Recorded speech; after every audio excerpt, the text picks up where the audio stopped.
Hey buddy, it's Brizz.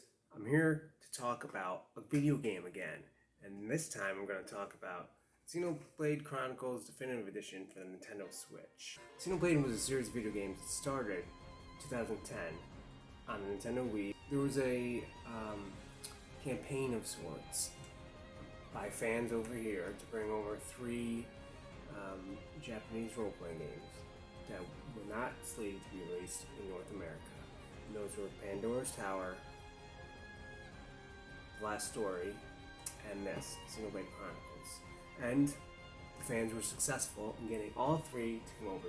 At the time, I did not have a Nintendo Wii, and I never owned a Nintendo Wii. I did at some point come across a Nintendo Wii and lived in vicinity of a Nintendo Wii. My ex-wife had a Nintendo Wii, but I played it a little bit. I actually did play Last Story a little bit. But Xenoblade was one of those games that became very, very rare, and it was incredible. Like you would see it like for hundreds of dollars on eBay or whatever. This is very welcome to have a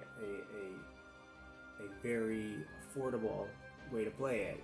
Granted, it did come out also on the 3DS, or the new Nintendo 3DS, and I don't remember, 2017, 16, I don't remember when.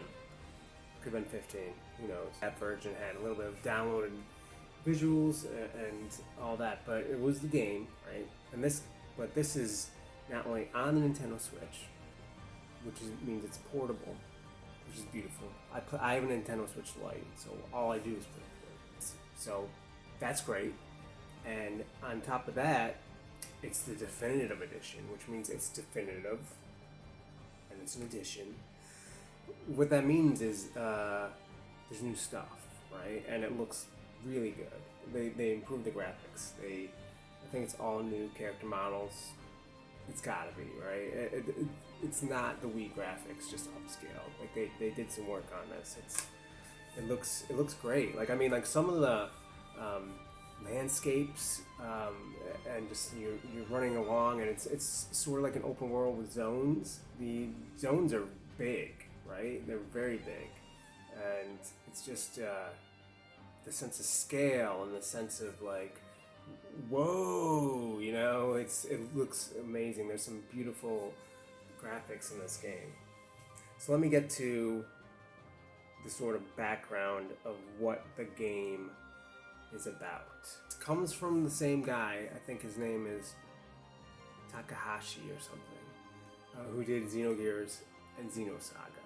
And those games are very like full of philosophy and religion and a lot of controversial stuff like that. Right? This is the first impressions. I haven't played that far into it, like 10 hours. It doesn't seem like there's much of that going on. Like, it definitely seems a little lighter on that stuff. Backstory is there's this world, it's full of ocean, right?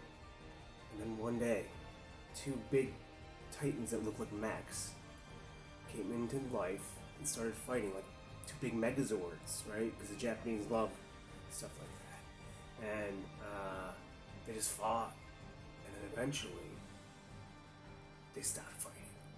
And when they stopped fighting, life began and grew on them. Well, specifically the bi-ness. There's a bi-ness and a mechaness. Bi-ness is biological life.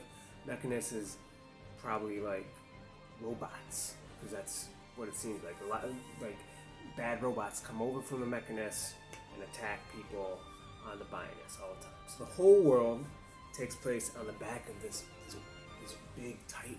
It's wild. So I don't really get it, because like it's gotta be flat, right? So there's like one part takes place like on his thigh. You gotta suspend disbelief a little bit. It takes place on a big mech-looking titan, and so it's got a very interesting setting for one, and like I said, it's beautiful to look at, and so that alone grabs me. And because it's in the Xeno series, I'm expecting some wild twists and turns as the game goes on. Already, there have been some emotional moments, right? There have been this game doesn't pull punches. Some of the people in Colony 9 got eaten. Rhine! Let's put it that way. So let's get into the battle system. The battle system is interesting. It's more MMO than anything else. And I haven't played a lot of MMOs, so that took a little bit to get used to. But it's got its own like little quirks, and you can choose abilities that are all based on cooldowns, and that helps sort of like cure the monotony of watching your guys just attack. You're running around the map, and you can choose different targets, and you can choose to attack them. You can choose to use certain different buffs or debuffs. You can only control one guy at a time, except for when a teammate is targeted by like a special attack, and then you can go up to them and choose to guard or whatever. So there's that. The battle system has a lot of complexities to it. There's also a link system in which once you fill up this bar at the top left corner, you can do this link attack, and then you can choose attacks for all three of your guys. And sometimes they'll let you prolong the link attack by hitting a quick time button press, and so that's cool. And there's some sort of mechanic that I'm not completely clear on, in which I think it's like the color of the techniques you choose. If you choose all the same techniques or something, you can continue and do these really long chains. I'm not exactly sure. I'm not completely sure that's why, or like sometimes you do these like long chains, like you'll like attack like 9 times in a row. So I'm still trying to work through that. But overall, the battle system is super fun, and the game is super addictive. I've been playing like 10 hours over like a few days. Like I don't have a lot of free time, but whenever I do, I've been playing it, and it's quickly become like the Nintendo Switch game that I'm focusing on. Through it so far, it's really grabbed me, and I really like it. And the exploration is fun. Granted, like it's got a lot of the weaknesses that a lot of JRPGs have, which has some of that really corny anime stuff going on.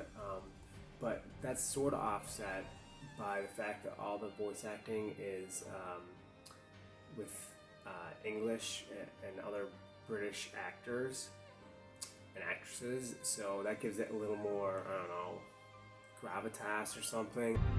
Some of the people in Colony 9 got eaten. Like, I think that just cuts down a little bit of cheese. You take some of the corny lines a little more seriously. So, yeah. The voice acting is really good quality. The music is really, really good. I'm not sure who does the music. I gotta look that up. It's very like orchestral and string heavy. So yeah, it's great. I didn't look that up before I made this video, but if I ever make a review of this, I will look that up. So overall, yeah, I really recommend it. It's got a very interesting premise. It's made by the people who did Xenogears and Xenosaga. It's, a game that at one point was very rare when it was just on the Wii. It has a interesting open world and battle system that, like, at first, like, may seem boring, but they add more sort of components to it, and it's actually pretty fun. And yeah, the graphics still on the Switch look great. Love that I can play these grand adventures in my hands. So yeah, I recommend it. I think it probably, so far, I think I can see why it's gotten a lot of the praise that it has. But obviously my final opinion is reserved for when I finish it. But yeah, definitely recommend it. Xenoblade Chronicles Definitive Edition for the Switch. Recommended by the Brizz. First impressions. Thanks, guys.